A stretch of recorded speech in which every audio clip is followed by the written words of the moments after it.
just going to say this, and I'm going to say it, with the honest intent of, just my honest thoughts.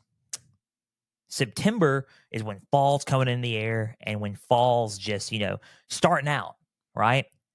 And, football's in the air. You can't really separate a team from the other. They're just starting. Fine. September is where, okay, it's early. A lot of ball left to play.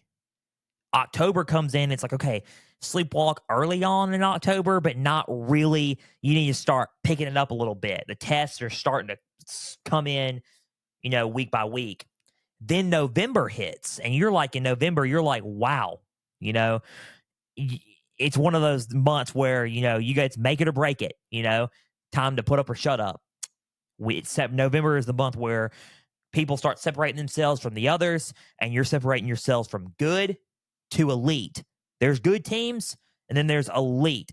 Those two words are going to come into play in this episode. Welcome to Pigskin Frenzy on this wonderful Tuesday afternoon. Thank you for joining us. I am Joel Norris.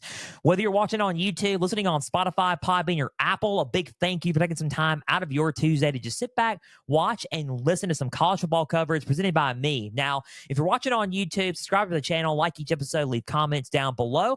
Spotify, Podbean, and Apple, just follow on there, share around with others. X, Instagram, and Facebook. All you got to do is type in Pigskin Frenzy, follow, share around with others, like the pages there. You'll get episode updates, news, and highlights from across college and NFL football. There's trivia questions on Instagram stories. Go and answer today's, as well as all things up to date for Pigskin Frenzy. Guys, college football day today. Jam-packed show, by the way.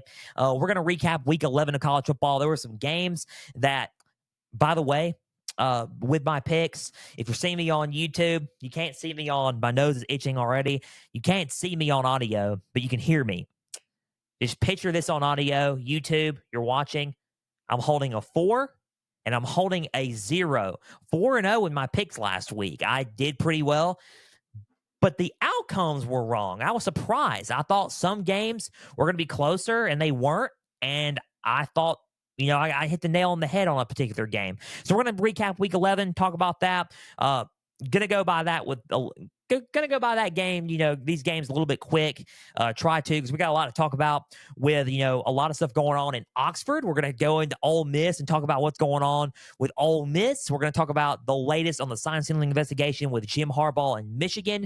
We're also gonna dive deep into some coaching carousel out of Starkville, Mississippi, and Texas A&M. News reported Sunday. News reported yesterday in Starkville. We're going to talk about those games. We're going to talk about those coaching carousel. We're going to talk about the games. Frenzy rankings. We're going to talk about that and break down the latest Frenzy rankings as well as Week 12 preview and predictions. Guys, subscribe to the channel on YouTube. You're not going to want to miss this. Keep plugging in on YouTube. Share around with others on Spotify, Podbean, and Apple on audio, X, Facebook, and Instagram. Just keep plugging in to Pigskin Frenzy and just sharing around and following on those pages. Now, Week 11 recap. Let's kick it off with a game. Missouri, Tennessee. I thought this game was going to be a lot closer. I was wrong. Final score, 36-7. Missouri routs Tennessee. I was right about the outcome, wrong about how close it was going to be. I thought it was going to be a 28-21 game, 36-7. And it was all because of one key that I got right and that I talked about, which was Cody Schrader. Brady Cook, 18 for 24 with 275 yards and a touchdown with 1 interception, 12 carries with 55 yards and a touchdown. Cody Schrader, 35 carries with 205 yards and a touchdown, 5 receptions with 116 yards. My goodness. Cody Schrader, absolute animal. He leads the SEC in rushing, by the way, now. Just wanted to point that out there. Marquise Johnson, 2 receptions with 56 yards. Mekhi Miller, 2 receptions with 35 yards. Luther Burden, 4 receptions with 26 yards and a touchdown. Theo Weiss, 2 receptions with 17 yards. The defense with forced 3 turnovers, 2 fumbles, and 1 interception by defensive back Dalen Cornell. Solid defensive performance. from Missouri. Now let's go to the Tennessee stats before we break down this game a little bit. Joe Milton, 22 for 34 with 267 yards and a touchdown with 1 interception. 10 carries with 36 yards. Jalen Wright, 7 carries with 22 yards, 2 receptions with 21 yards. Dylan Sampson, 3 carries with 20 yards, 2 receptions with 13 yards. Ramel Keaton, 4 receptions with 57 yards. Squirrel White, 4 receptions with 53 yards. Dante Thornton, 46-yard touchdown catch. Chas Nimrod, 2 receptions with 17 yards. And Jacob Warren, their tight end, 2 receptions with 17 yards. Safety Jalen McCullough was a big highlight for this team with 7 total tackles and an interception. Now, when you look at Missouri, I expected them to win because when I watched the game, I didn't really agree and like a lot of the matchups that were being presented on Tennessee's side and Missouri's side. It's a difference how Tennessee was a year ago and how Missouri was a year ago and how the roles have kind of flipped. Matchup wise, I thought Missouri presented a great matchup, home field advantage, and Cody Schrader was the big component in this as they just couldn't stop him. They couldn't stop him through the air, through the run, and they just couldn't stop him. So, and the Missouri's defense held them to only 7 points. They played very physical football against Tennessee, and Tennessee now this season is known to be more of a physical, more on the line of scrimmage football team than they were last year, obviously, because last year it was all guns blazing with their offense. Now they're more of a physical, hang in the 20s team. And I just thought it was crazy that Missouri, with their defense, won the battle up front and played a little bit more physical football. And Cody Schrader was a big part of that, big part with, through the air and the run on offense. So Missouri looks solid. By the way, Coach of the Year in the SEC, in my opinion, Eli Drinkwitz. He's got my vote. Not just probably Coach of the Year overall because of what he's done. He has changed the trajectory of that program. He has changed, a lot, literally a lot. He was coaching for his job. Now he's going to have a 10 to 11 win season. Unbelievable of what's happening in Missouri. They're near the top 10. It's unbelievable. Honestly, it's unbelievable. Or in my eyes, they're near the top 10. I think they should be. Don't know what tonight's playoff rankings have in store, but in my frenzy rankings, they're near the top 10, and we're going to talk about it later on. But Missouri just looks good. Eli Drinkwitz, remarkable comeback. I applaud Coach Eli Drinkwitz for the job he's doing, and he saved his job at Missouri. So congratulations to him. Tennessee, got to go back to the drawing board a little bit. This was their last chance at trying to make the East race a competition. But with this loss, Georgia has now clinched the SEC East once again, and the SEC championship will be Alabama now that they clinched the West after beating Kentucky. And then Georgia has clinched the East with a Tennessee loss here. We're going to talk about Georgia and Ole Miss here later on. But Bama, Georgia in a couple of weeks on December 2nd for the SEC Championship. Should be a good one. I'm covering it. Executive decision already. I'm covering it in a few weeks. So we're going to break that one down and have plenty of time to talk about that one on Tuesday. So Tennessee had their last shot. They just kind of didn't make the most of it. Turnovers, just not the matchups weren't presented right, and as well they were in a hostile environment. Let's see what happens when they go back home. Against Georgia, and let's see what happens Saturday when they play Georgia in Knoxville at home. I'm covering that game as well. We'll break it down. We're going to break it down. But final score: Missouri 36, Tennessee 7. Missouri's going to keep rolling. Tennessee, they got to try to play with a lot of toughness coming into this game Saturday against Georgia. So we'll see what happens here. So Missouri, by the way, really quick, I do not see them losing to Florida, and I don't see them losing to Arkansas. I think Missouri will probably have a 11-win season, could have an 11-win season. So Washington and Utah, next game. I had Washington winning this one. I was right. Excuse me. Unprofessional there. I was wrong about the outcome, about the closeness of the game. I thought it was going to be a 2-score game. Don't count out Utah. That's all I got to say. Made that mistake. Washington 35, Utah 28. Michael Penix, 24 for 42 with 332 yards and 2 touchdowns. 1 rushing touchdown. Dylan Johnson, 23 carries with 104 yards and a touchdown. 2 receptions with 28 yards. Tybo Rogers, 2 carries with 24 yards. Rome Odunze, 3 receptions with 111 yards and 2 touchdowns. Tight end Jack Westover, 7 receptions with 64 yards. Another wide receiver for, replacing the Jalen McMillan, as McMillan missed another game. Jeremy Bernard, 6 receptions with 63 yards. And Jalen Polk, 4 receptions with 55 yards. The defense notched 2 turnovers, by the way, guys, with defensive back Dominique Hampton getting 1 and linebacker Alfonso Tupatala racking up 1. The defense was stingy, and it was led by Hampton with 5 total tackles on top of the interception. Before I go into Utah really quick, that interception by Alfonso Tupatala was crazy. Picks the ball off. Bryce, it was 33-28. Picks the ball off, Tupatala does, and runs it back for a pick 6. And then the 1 yard line hits, and he gets in the end zone. It's a pick 6. Everyone's waving. And then they're like, the ball's out. The ball's out. It's loose. We're like, what? What happened? Saw the replay, and he drops it at the 1 yard line with Utah recovering it. He thought he was in the end zone already, and he just dropped it behind him, but he was on the 1 yard line, and Utah picked it up, so it wasn't a pick 6. Man, wow, that was crazy. This is why you need to pay attention in college football and in football in general.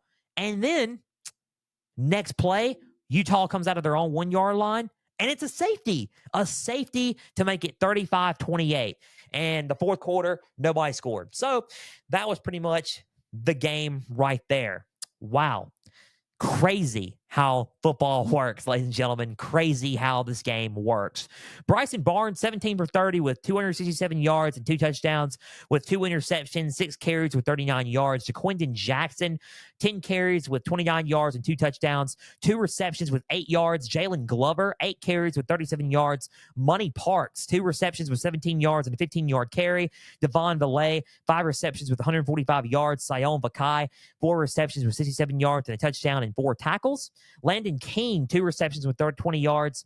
Miki Suga Turaga went from defensive tackle to tight end, 6-yard touchdown, and the defense played very stingy, and it was led by linebacker Levani Damani, 8, and he played with a chip on his shoulder with 12 total tackles. Second start in program history for the second 10-0 start in program history for Washington. Utah presented a challenge. They played them. They were saying, we're going to go into your house and we're going to play y'all with the best of our abilities. And they did. Credit Utah for coming in and playing this game and keeping this game close. Washington was just not going to be denied. I thought this game was good on both sides. I thought both teams played well. They both played consistent, and I thought it was a competitive game. I thought Utah had some competitive advantages, and I thought Washington had some competitive advantages. But that Michael Penix, man, it is really hard to try to slow him down and try to stop him from what he's trying to achieve. And it's going to be tough. And I don't know. Michael Penix could be on his way to the Heisman Trophy. It's kind of a toss-up between him and LSU quarterback Jaden Daniels right now. But he played an amazing game. Utah played really well, and they tried their best to slow him down with their defense. They played really stingy defense as well as Washington. So, it was a competitive game overall, and it was, it could have gone either way. That's my recap of this game. It could have gone either way, and I honestly thought Washington was going to win a game, but now looking back on it, I wouldn't be surprised if it was the other way around and Washington was 9-1. Honestly, because it was a close game. Utah played lights out. Kyle Whittingham's a good coach, and now they got to go into a pretty tough game and very underrated game of Week 12 against Arizona. That, guys, we're covering. We're going to cover that game and talk about that game heading into this weekend. We're covering this game this weekend. So, final score: 35-28. Washington 10-0. Utah 7-3. And guys, good team and good programs for both, dude. Both coaches are great. Kalen DeBoer and Kyle Whittingham for Utah. Good coaches, good, well-coached programs, and good game overall this past weekend. So moving on, we're going to go with 2 more games before we hit up, what's going on in the other news and the frenzy rankings and everything. Michigan and Penn State. We got to talk about this game. This game, I thought was going to be, double score, 2-score game. Was wrong about that, but I was right about the outcome. Final score, Michigan 24, Penn State 15. The stats, I don't have a whole lot for you because and I'm going to get to that in a minute. The game itself was to make, if you're Michigan, make Penn State's offense one-dimensional.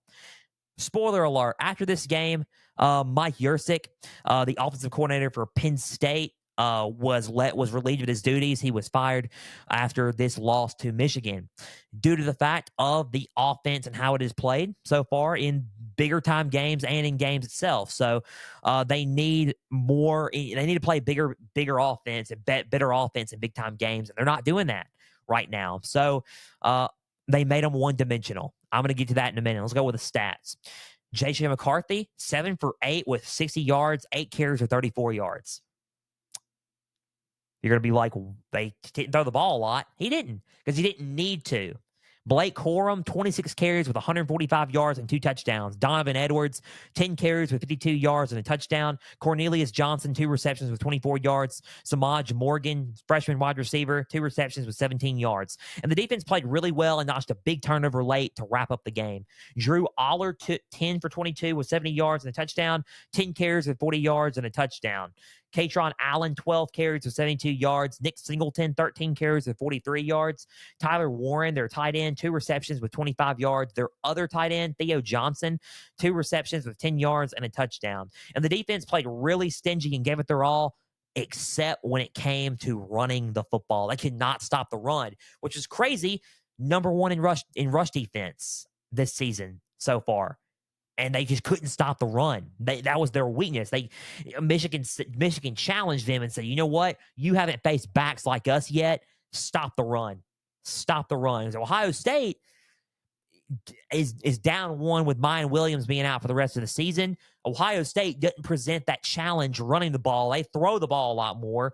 Michigan does a little bit of both. They have more of a balanced attack, but their running backs are 2 of the best, and not just in the country, maybe not just in the Big Ten, but in the country. I mean, they challenged them, and they just couldn't stop it. They just couldn't stop it. No Jim Harbaugh, by the way. Jim Harbaugh, and I'm going to get to this in a minute, was suspended from, for the game. We're going to talk about that here in a little bit, but no Harbaugh, no problem. It was honestly a player-led effort. And not just that, it was, credit Shamal Moore. He played an excellent part as being the interim coach this game and the OC this game, calling the plays. He ran the ball efficiently. And Blake Corum was a big part of this game. He had a bloody nose after the game. So Michigan still looking like a complete team and still looking like, hey, we haven't played anybody. We just did, and we just passed. So we're going to see what happens. They got 2 more games left, Maryland and Ohio State. So let's see what happens with Michigan. Penn State defense played solid. I apologize for the defense. The offense didn't really play to the best of their ability. That's why Mike Yurcik is no longer with the team. They're trying to find a new offensive coordinator for next season. So it's one of those things where you look at Penn State and you're like, man, we probably could have beaten these 2 teams with the quarterback that we got. Drew Aller is a quarterback that needs to be developed more and a quarterback that can make good throws. The only problem with Penn State is Drew Aller's in an offense, and in the offense, and you have players on this offense that are not used to running the scheme that they're used to running. It's more of a slower, stagnant pro-style attack, and it's not the case. You're supposed to run a spread offense with the type of quarterback that Drew Allard is, right? So it's one of those games where you look and you're like, oh man, what could have been? And it really is, because that defense was keeping them in it. So it was what could have been for Penn State. And that is definitely the season. That's what's happening so far. So final score, Michigan 24, Penn State 15. Michigan's rocking and rolling at 10-0, 8-2. Excuse me. Penn State 8-2. That was unprofessional of me. I apologize. But Penn State's 8-2. They're going to go back to the drawing board. And they got Michigan State here in the next couple of weeks. So interesting games coming up here shortly. Michigan still at top of the leaderboard along with Ohio State, both at 10-0. So last game before we go to the other news and before we go to the Frenzy rankings, got to talk about that Georgia Ole Miss game. You're probably thinking, Ole Miss fans, no, we got to talk about it. So, said Georgia was going to win. Yes, they did. Thought it was going to be closer, and then they were going to pull away in the half. Pull away. They did. And it was by much more than I expected. So this game I kind of got right. Final score, Georgia 52, Ole Miss 17. 52-17, Georgia defeats Ole Miss. They rolled against Ole Miss, and it wasn't close. I'm not going to sit here and lie to everybody. It wasn't close. The game on paper it wasn't close. Carson Beck, 18 for 25 with 306 yards and 2 touchdowns with 1 interception, 4 carries for 30 yards. Kendall Milton had a game. He was hurt for majority of the year, but he had a game this past weekend. 9 carries with 127 yards and 2 touchdowns. Dejon Edwards also had a game. 12 carries with 59 yards and 2 touchdowns, 2 receptions with 17 yards. Andrew Paul, their freshman back, 6 carries with 32 yards and a touchdown. Lad McConkey, 4 receptions with 81 yards and a touchdown and an 11-yard carry. Dominic Lovett, 4 receptions with 77 yards. Ra Thomas, 2 receptions with 54 yards. And the returning, starting at tight end number 19, Brock Bowers returned after a 4-week layover from tightrope ankle surgery. If it was me, I would have sat for the season. But Brock Bowers is a freak. He is an animal. He is a solid and one of the best football players in the country. 3 receptions with 34 yards and a touchdown. That's okay. He scored a touchdown big. And by the way, he's going pretty high in the first round of the 2024 draft. He's going to go make his money. The defense played very physical and tough, per usual, and it was led by linebacker C.J. Allen and defensive back Tyreek Smith and Javon Bullard. Allen had 9 total tackles. Smith had 6 total tackles, and Bullard had notched 5 total tackles and an interception. Let's go with Ole Miss's stats first before we, hit up, the whole game and premise of the game. Jackson Dart, 10 for 17 with 112 yards and an interception, 8 carries with 20 yards. He left the game in the third quarter with a big hit to the collarbone area. It was fear that he might have had a broken collarbone, but Lane Kiffin did confirm that he could have returned, but they were just not going to put him back in with the score the way it was. As Spencer Sanders came back in, and Oklahoma State transfer, Spencer Sanders, 4 for 7 with 61 yards, 5 carries with 21 yards. Quinshawn Judkins, 22 carries with 75 yards and 2 touchdowns, 3 receptions with 14 yards. Ulysses Bentley the fourth, 6 carries with 23 yards. Caden Priest 2 receptions with 48 yards. Dayton Wade, 3 receptions with 45 yards. Jordan Watkins, 2 receptions with 34 yards. Trey Harris, 2 receptions with 12 yards. And the defense just really could not hold Georgia the whole time. So I said physicality was going to be a big part of this game. Here's my thoughts on the game itself. Ole Miss is an up-tempo team that was going to go for it. They were going to launch plays down the field. They were going to go for it. They were going to shoot the stars and hope plays landed. Good. It's supposed to be like that. And when you have an up-tempo offense, they had a good plan on offense. But Georgia caught on. Georgia caught on with a very smart defense, very physical defense. And it came down to a pace of who is going to be a little bit more physical. And I knew that was going to come into play. Who was going to be a lot more physical. And that's how I viewed this game. A lot of people didn't view it as that. They were viewing it as, getting Ole Miss off the field on third down, which Georgia is very good at on defense. Third in FBS.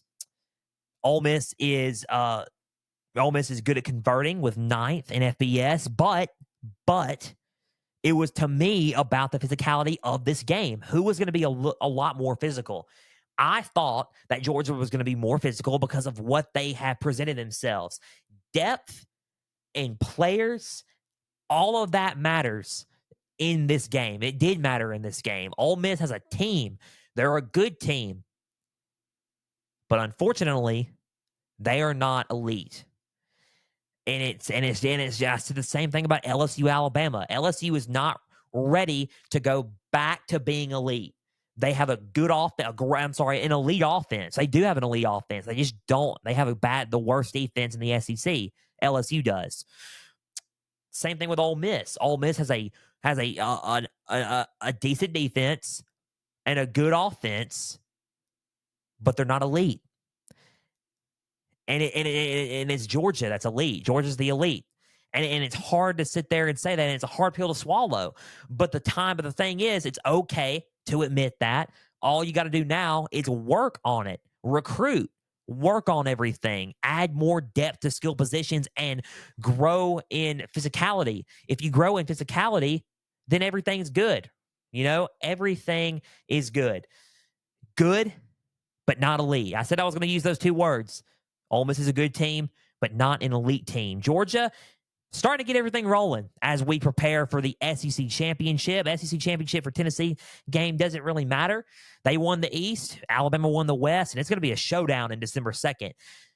Right now, and this was reported yesterday, Georgia is a 4-point favorite early against Alabama, but we'll get into that later on. Just wanted to point that out. But Georgia, Alabama in the SEC championship game. I can't wait for it. I'm going to cover it. I'm going to, talk about it on the show. We'll break it down, and that'll be one of the games I cover. Obviously, covering all of conference championships that weekend of December 2nd and 1st and 2nd. So playoff Sunday and the committee rankings happen too. So good on Georgia.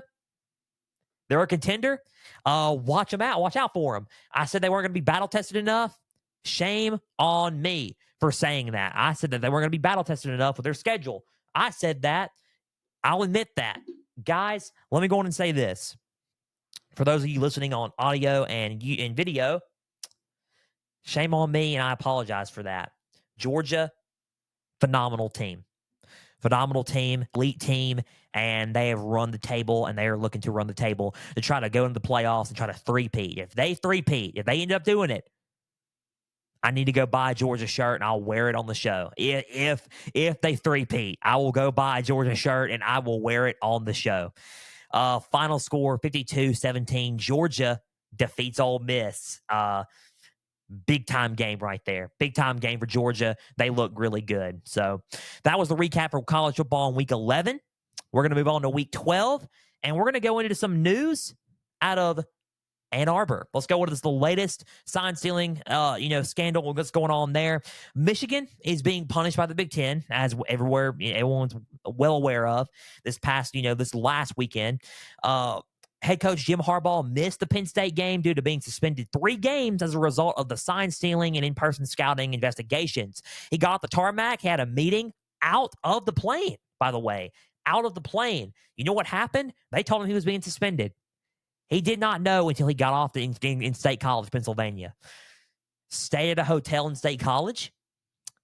Michigan ended up winning the game. Now there is a hearing because after the suspension was mentioned, Michigan has filed a temporary restraining order against the conference, the Big Ten Conference, and now there will be a hearing Friday to see if they can allow Jim Harbaugh to coach the rest of the season and potentially the Big Ten championship game. So big time news there. There's no question that they did do it. And I'm just going to be honest. I play both sides of the fence here. Let's play both sides. Play devil's advocate again. They did do it, but it could have been handled better by the conference. It was a very shady way of doing stuff. It was. I mean, you're going to tell him as he goes to State College that he's suspended and he can't coach. I mean, as he's landed out of the plane. I mean, it's just not a good way of doing business. It's not a good way of doing things. There needs to be more of a thorough investigation from the NCAA and through the Big Ten before anything comes up about it. If they did do it and Jim Harbaugh doesn't get to coach, here's my thing.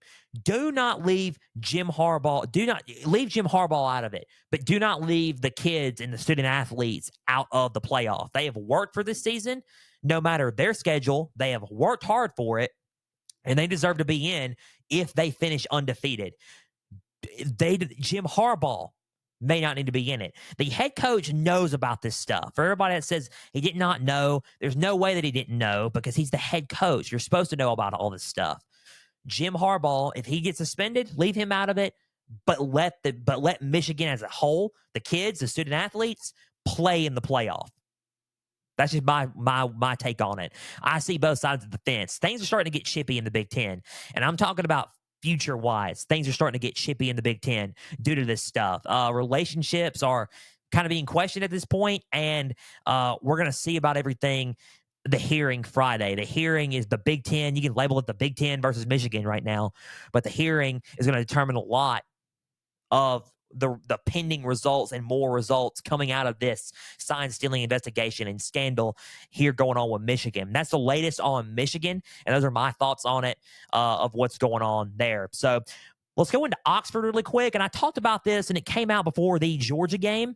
The Ole Miss discrimination suit with defensive lineman DeSanto Rollins and Lane Kiffin and Ole Miss. Now, I want to have my thoughts on this before we go to the coaching carousel. And by the way, we're going to discuss targeting. I kind of wanted to discuss this because it kind of got me irritated a little bit this past weekend. So we're going to talk about it. But DeSanto Rollins, former DL DeSanto Rollins, has sued Ole Miss and head coach Lane Kiffin due to kicking him off the team back in March and berating him over his mental health. And the audio of that conversation was leaked all over social media, right? Like everything will, nowadays.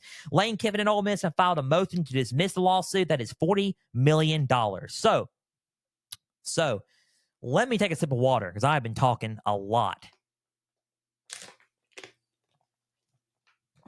Sorry. So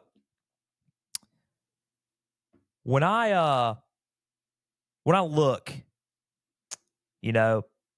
at everything, right? When I look at listen back on this, at least, I thought to myself, devil's advocate again. I thought, okay, I felt like with the audio, Coach Kiffin could have handled it a little bit better. Could have been stern with him and said, hey, the coach wants to meet with you.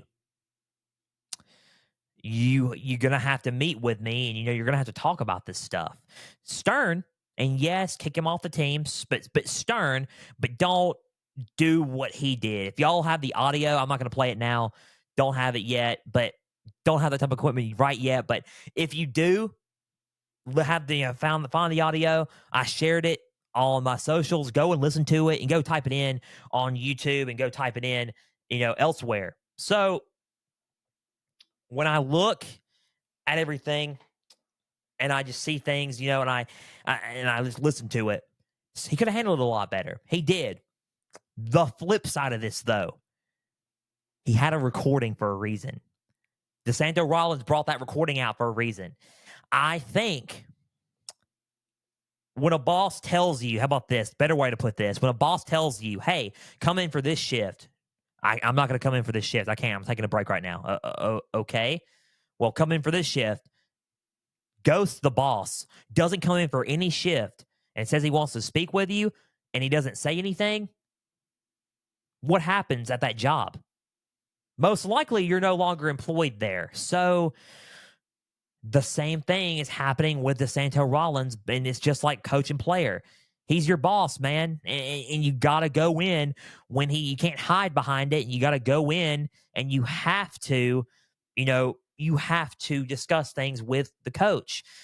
I felt like DeSanto Rollins was using mental health as a little bit of, and I'm not trying to, this ain't sound insensitive, but let me explain a little bit as a crutch.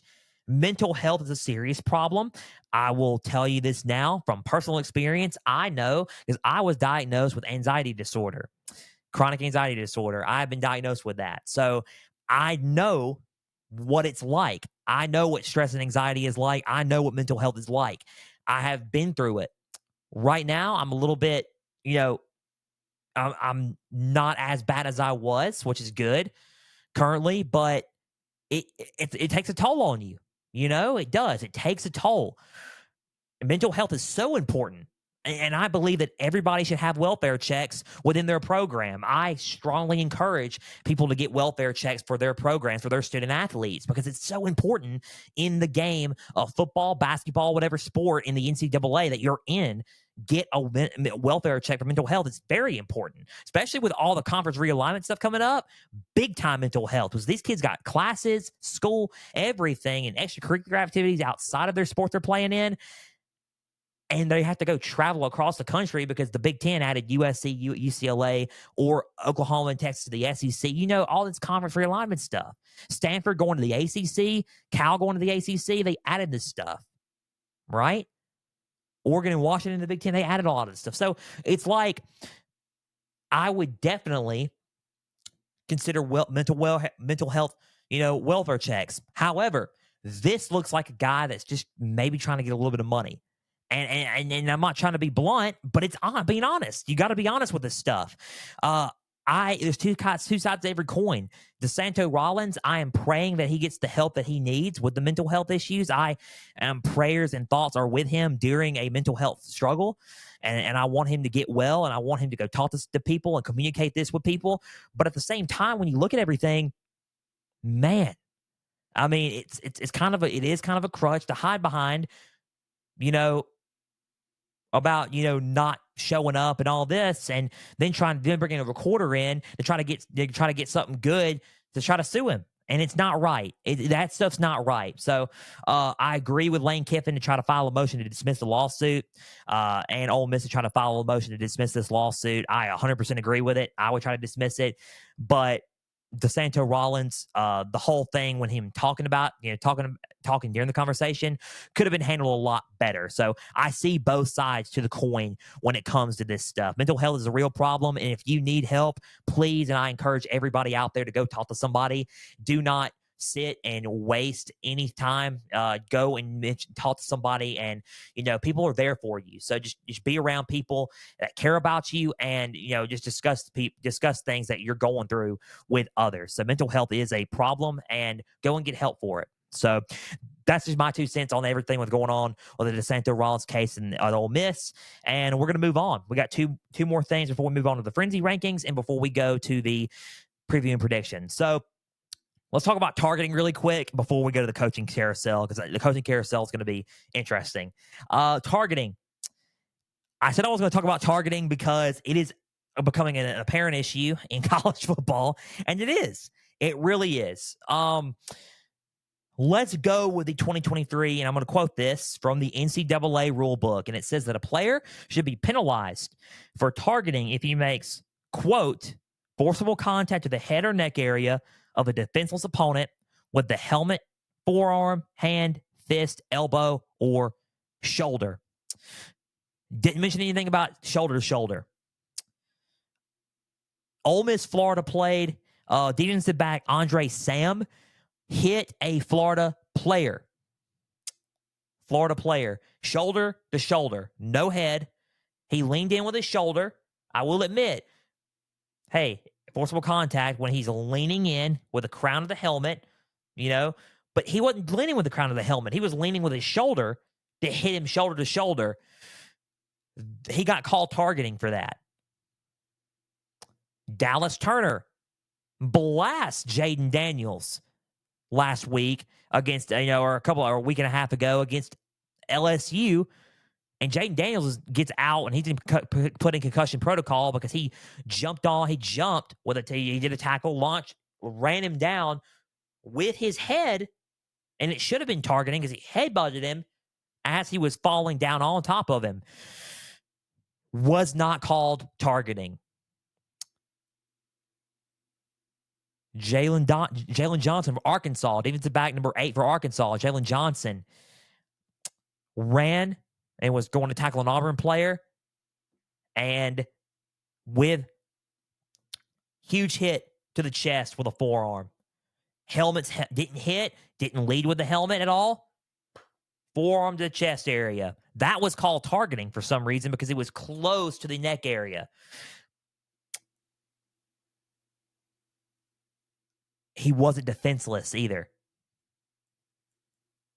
I will say this. He was defenseless, and it should have been called a penalty because he was out of bounds, but it wasn't targeting.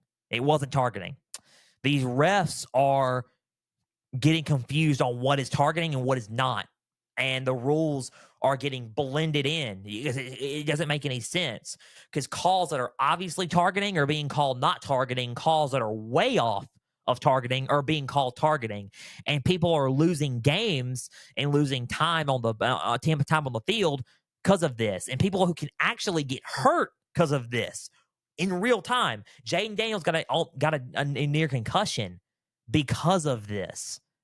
Guys, we have to change the targeting rule in college football. We have to.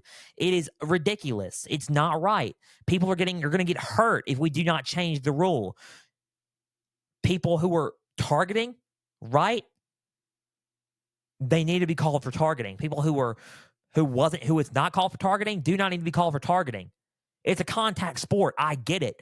But at the same time, you do need to adjust the rules for, one, outcome of football games, and two, injuries. You have to dive deep into this rule. And I plead with the NCAA to get on top of this because it's broken. It is a rule that is broken. I cannot stress that enough, that targeting is broken in college football, and we need to fix it. We need to fix it. It's no other way around it. I'm going on a rant now. You see, you got me going on a rant. You have to fix this rule. I just explained a lot already, but when I see people getting called targeting for not very clear targeting calls, it's not really targeting, but they're calling it targeting, and people are getting off the hook with clear and blatant targeting calls, like it was blatant that he led with a helmet. I'm just saying. It's not right. It's not right. They need to change the rule and update stuff that's coming up all season for targeting, coming up for the 2024 season. Those are my 2 cents on the targeting rule, and I think that we need to change that for real. So, coaching carousel, and we're going to go with a frenzy rankings. Let's talk about the coaching carousel for a little bit. College Station. Sunday, it was reported, and I'm going to get into this real quick, after a 51-10 win against Mississippi State, it was decided, and there were rumors of meetings going around to decide the future of one head coach, Jimbo Fisher. And Sunday, it was reported that Texas A&M has fired head coach Jimbo Fisher. They pulled the trigger. Fisher is now going to get a $77 million buyout. And associate head coach Elijah Robinson will be the interim head coach for the remainder of the season until they find somebody else coming up. So they pull the trigger. And 6 years. Listen, everyone was saying, okay, Jimbo's going to do it. It's not going to happen in year 1. I keep dropping my pen, guys. Get me going with that targeting rule, I guess. But it's not going to happen in year 1 for Jimbo. But wait until year 2, an improvement's going to be made. Okay? An improvement was a little iffy.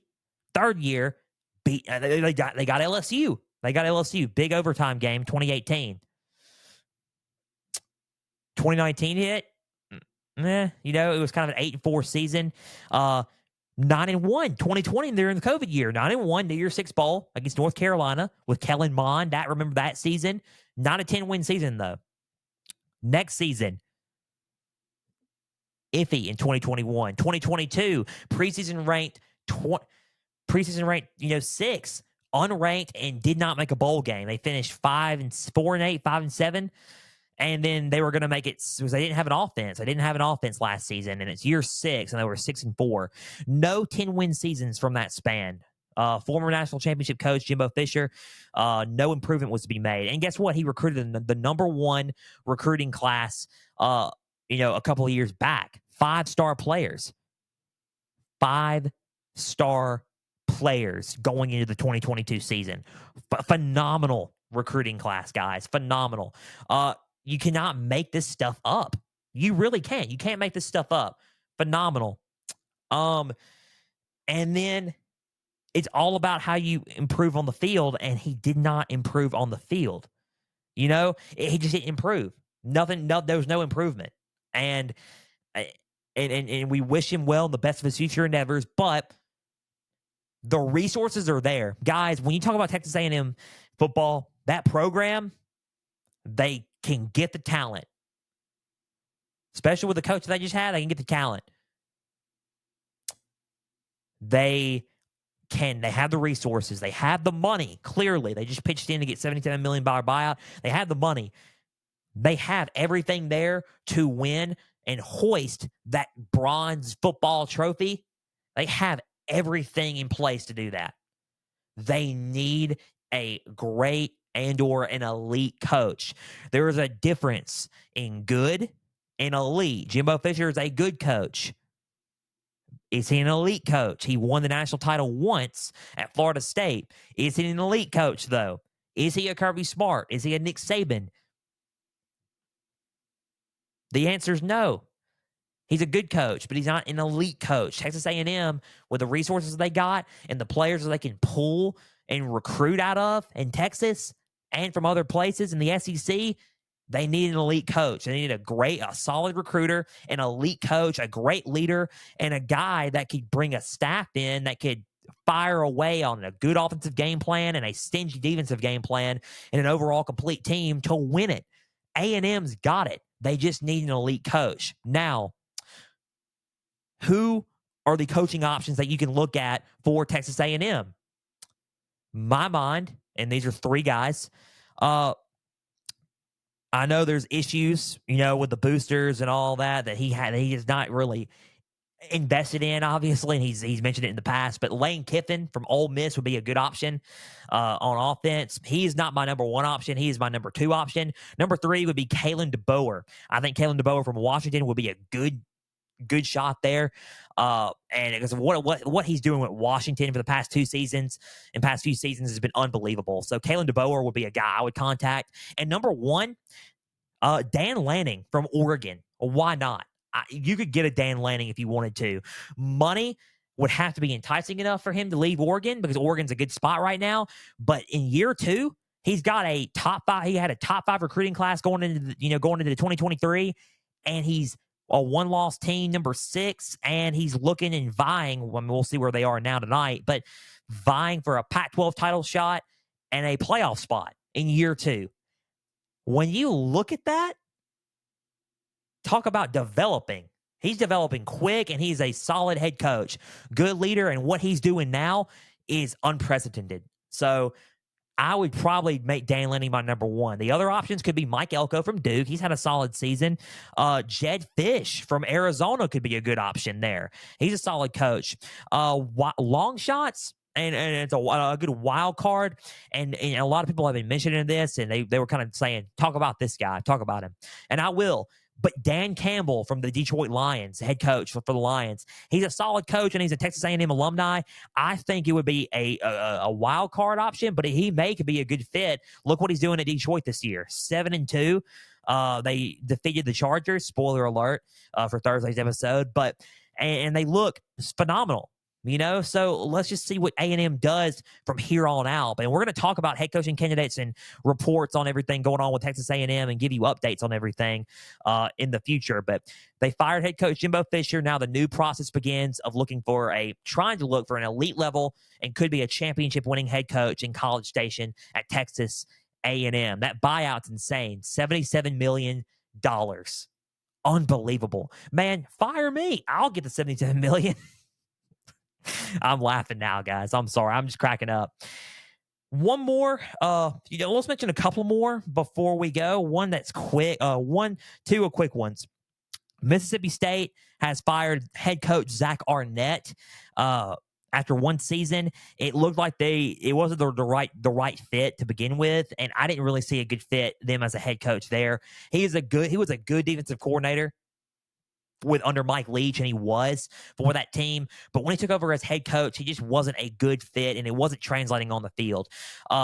He changed the offense up, and the offense is not as good because of the players. It doesn't fit the players' wants or needs and schemes. So Zach Arnett just wasn't the proper fit for Mississippi State. And senior offensive analyst Greg Knox will take over for the remainder of the season, including the Egg Bowl for Mississippi State. So Mississippi State, they're 4-6, man. They got a lot to play for. They got 2 games left. They got a game against Southern coming up Saturday, and they got the Egg Bowl on Thanksgiving. So if they win those 2 games, they're bowl eligible. Do I see it happening? It's going to be kind of tricky. Ole Miss is a good team. So let's just see what happens in the Egg Bowl. Let's see what happens Saturday. But Zach Arnett is no longer with the team. Let's see who could be a good coaching fit there. When I look at this, it's kind of hard to tell at this point on who would be a good hire for Mississippi State currently, but I may, name drop some folks coming up here shortly. Maybe a Jed Fish. Maybe if you try to go after a guy like Jed Fish from Arizona, that would be a good fit, maybe. But let's just see. Let's just kind of keep in mind right now. I think the A&M job is overtaking a lot right now, but I'm going to dive deep into the Mississippi State position, and we can see what's enticing enough for somebody to be hired in Stark Vegas. So they got rid of Zach Arnett first year, and there's been rumors about Arkansas head coach Sam Pittman. I don't have any updates on that yet, but we don't right now. From the look of things, the future is kind of dim, but we do not know at this current point in time what's going to go down. So I've been hearing rumors about that as well. So that's the coaching carousel, and that's what's been going on with college football outside, or going on outside of the field, blending on to the field. Guys, preview and predictions, but before that, let's go with the Frenzy College Football Playoff rankings for Week 12 before we get into the preview and predictions. Guys, let's kick it off here, and I will post and upload the rankings for Week 12 on all socials, X, Facebook, and Instagram. So follow on all pages and like all pages, and comment down below on who your rankings are, because I want to hear from you guys. Message me, comment. I want to hear from you guys. So, number 25, Tulane. By the way, before we go to Tulane, James Madison is not in the rankings anymore. I made another executive decision. I've changed my mind. I thought they were always going to be in there, but the ineligibility is just, I can't keep up. I don't think I can, put them in there if they're ineligible. So good team, undefeated, but I don't think I can put them in there since they're ineligible. So Tulane at 25. Good, solid team. They haven't been playing to the best of their abilities, so that's why I dropped them to 25. North Carolina at 24. They got a tough test against Clemson. Clemson has played pretty solid the past 2 games ever since that loss to NC State. They're in for it Saturday. We're going to talk about that because we're covering that game this Saturday. Number 23, Kansas State. They're back in the rankings after a strong win against Baylor. 22, Oklahoma State. They drop all the way to 22 after a blowout loss to UCF, 45-3. I didn't expect Okie State to lose any more games, but they did. Big time loss for Oklahoma State. They go from 15 to 22 in my rankings. Liberty is undefeated, 10-0. The Flames, they're 21 in Conference USA. Good group of 5 team there. They're the best group of 5 team out there currently. Number 20, Utah, after losing a tough one and close one to Washington. 7-3. Utah's going into a tough game against a 7-3 and white-hot Arizona team. So let's watch out for them. Number 19, Notre Dame. They were on a bye. Notre Dame was on a bye. So they're at 19. They move up 1 spot. Tennessee, 18 after losing to Missouri. I put them at 18 because they're still a 3-loss team, but they still got some toughness in them. So I'm going to put 18 at Tennessee. I think they're going to show a lot against Georgia, and I'll explain that in a minute. 17, LSU. They go back from 19 to 17 in my eyes because of Jaden Daniels. What he did against Florida, he made history, guys. My number 1 Heisman vote is Jaden Daniels at this point. He put up 606 total yards of offense, a history record day, 300 plus pass yards and 200 plus yards of rushing in a single game. FBS record. No one's done that before. 606 total yards of offense by 1 guy alone, and that was Jaden Daniels. Unbelievable. He's my Heisman favorite right now, and he's been doing this stuff all season. So it doesn't matter about the losses for LSU. They're not in it. Sure, they're out.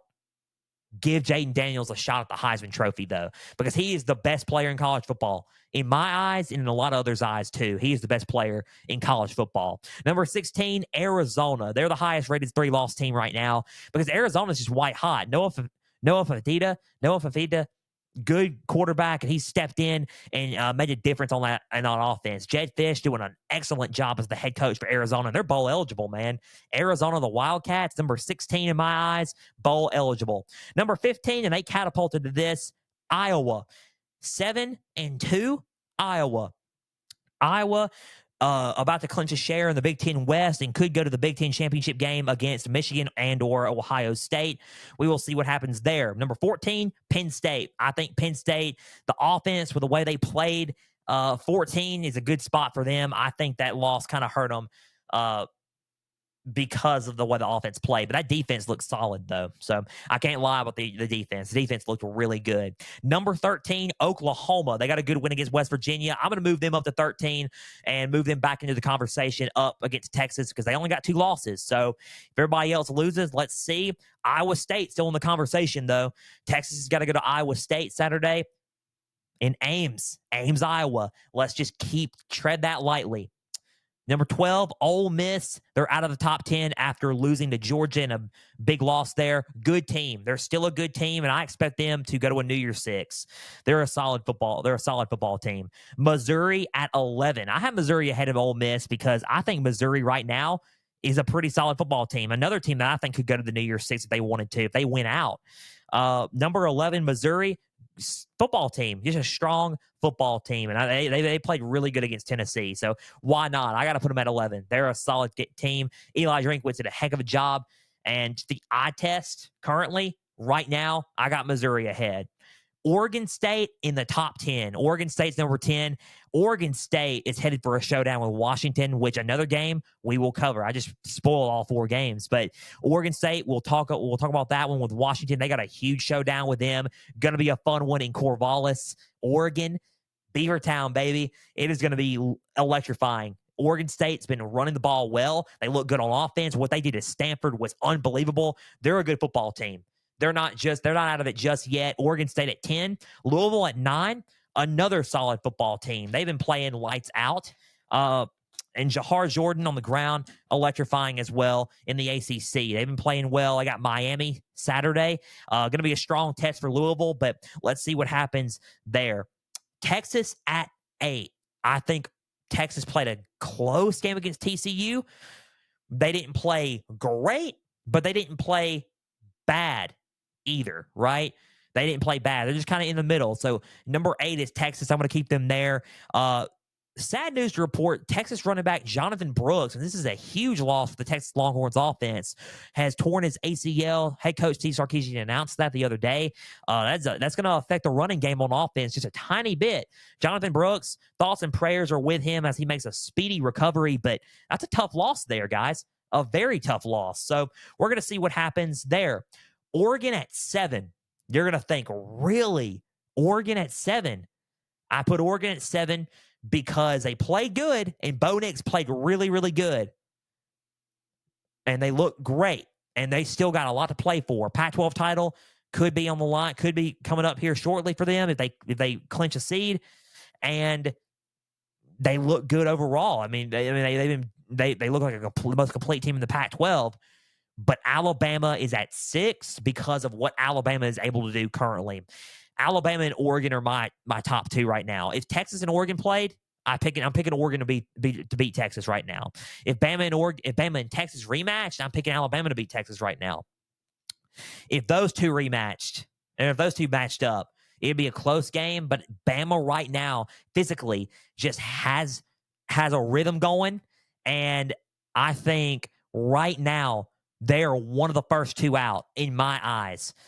Eye test. I'm going by strict eye test right now on who played better going into week 12, who has played better going into week 12.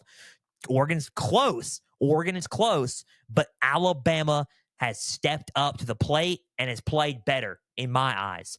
Alabama at 6, Oregon at 7. One of the first 2 out is Alabama. Number 5, the last out is Florida State. Number 5, they played a close game against Miami, but I think, and they played decent in the end. I think how they started and how they finish is a key to me of what Florida State's going to have to do to try to get in. But I think Florida State right now is at 5, and I'm just going to keep them there at 5, not moving them, not dropping them.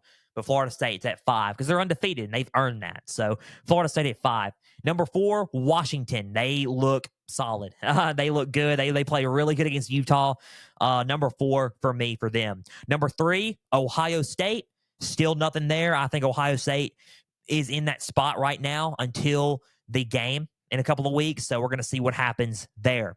Number 2 and number 1. It's a flip-flop this week. I got number 2, Michigan, and number 1, Georgia. I think Michigan played solid against Penn State. Don't get me wrong. They played solid against Penn State. But I felt like Georgia just played a lot more dominant and a lot more better. They beat the number 9 ranked team last week, is now the number 9 ranked team. I don't know what they're going to be this week, but overall in the nation, 52-17, and Michigan looked good, and they played a solid Penn State team. But I think right now Georgia got themselves the nod at the number 1 spot this week. So number 1, Georgia, Michigan at number 2. Close, very close between the two. But Michigan is the most complete team in college football, still in my eyes.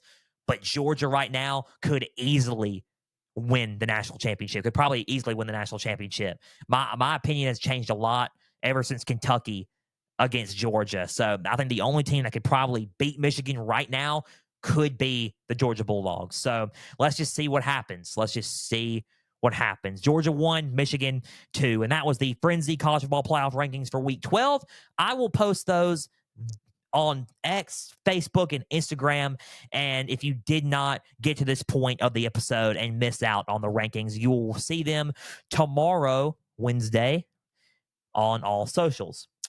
So, Week 12 preview and predictions to close out Pigskin Frenzy for Tuesday. So, North Carolina at Clemson. This is a game where I was kind of conflicted. I was like, should I cover Miami or Louisville, or should I cover North Carolina and Clemson? But I think Clemson and North Carolina got the nod for me because of the matchup. So I think a key for North Carolina in this game is they need to win the line of scrimmage. They've been doing good the past few weeks at protecting Drake May, and Drake May's been making his throws, and he's been doing pretty well. He's one of the top quarterbacks in college football still in my eyes. He's played solid. I think they need to go into a hostile environment in Death Valley and in Clemson Memorial Stadium in South Carolina to try to overcome the crowd noise and overcome a solid defensive front. And I think the only way to do that is if you block physically and physically win on the line of scrimmage against a pretty good physical Clemson team. Now, the key for Clemson is Cade Klubnik has got to have a sensational game. How he played against Georgia Tech was unbelievable. He played lights out against Georgia Tech. So I think what needs to happen would be to have a sensational game. If you're Clemson, if you're Cade Klubnik and Clemson, you got to have a sensational game, and then Clemson will have a sensational game. I think this is going to be a close game. But in the end, who do I have winning? I got North Carolina winning this game and pulling this one out close. North Carolina wins this game close. I think it's going to be a score around 24-17. North Carolina 24, Clemson 17. Clemson goes to 6-5, and North Carolina goes to 9-2. If Louisville drops to Miami, there's a lot to play for North Carolina, man. A lot to play for North Carolina. North Carolina could be very well back into the fold for the ACC championship. So North Carolina 24, Clemson 17, and Clemson loses a tight one at home over this strong North Carolina team.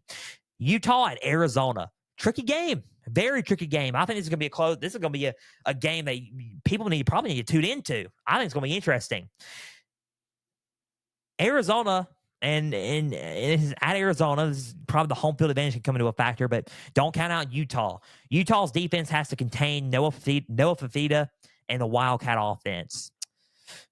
Their defense is number 15 overall in FBS and number 3 in the Pac-12. Utah has got a very stingy defense. Pretty good. Number 5 offense in the Pac-12 and number 31 offense overall in FBS for Arizona. So they got a top 5 offense in the conference versus the number 3 defense in the Pac-12. So something's got to give here. It's going to be a close matchup. So the Utah's defense has to slow down Noah Fafita and the Wildcat offense.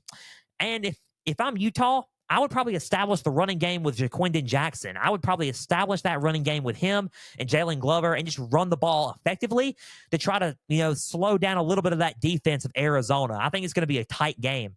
I really do. It's one of those games where you got to line your matchups up perfect, and it could go either way. Do not count out Utah, but don't overlook Arizona. Tight game. Tight game. I think it's going to be close. Who do I got winning? It is hard for me to pick against Utah right now. I think Utah wins this game close.